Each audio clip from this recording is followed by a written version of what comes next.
લગ્ન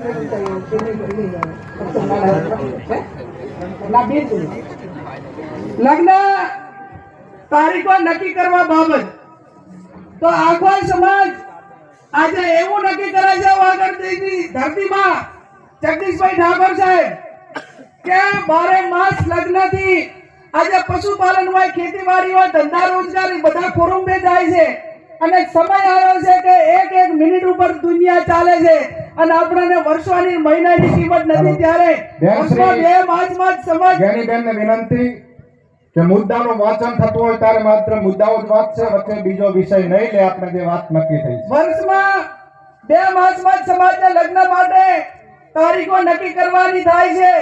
વૈશાખ સુદ એકમ થી 15 દિવસ પૂનમ સુધી એટલે વૈશાખ મહિનામાં અજવાળિયામાં 15 દિવસ અને મા મહિનામાં અજવાળિયામાં 15 દિવસ આખો ઠાકોર સમાજ એ પોતાના ઘરના લગ્ન હોય કે સમૂહ લગ્ન માટે છૂટ આપેલી છે, પણ વ્યક્તિગત લગ્નમાં 2 મહિના આપણે નક્કી કર્યા છે એના 15 દિવસ એના પછી કોઈ લગ્ન કરવાના રહેશે નહીં. 1 મહિનામાં આખા સમાજે લગ્ન પતાવી દેવાના અને કોઈ ઇમરજન્સી હોય તો એ પોતાની રીતે લગ્ન કરે, બાકી 11 મહિના સમાજે ધંધા રોજગાર તરફ આગળ વધશે.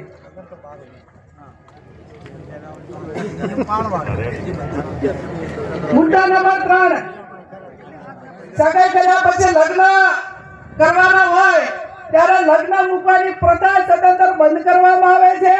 સામ સામે ચર્ચા કરીને ગણેશ લેવાના રહેશે. લગ્ન પ્રસંગે પત્રિકા છપાવવાની નહીં રહે.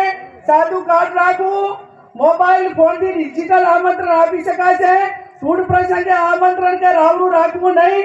સામાજિક પ્રસંગે રાજકીય આગેવાનો હાજર ન રહી શકે તો કોઈએ આગ્રહ કરવો નહીં અને કોઈએ નારાજગી વ્યક્ત કરવી નહીં.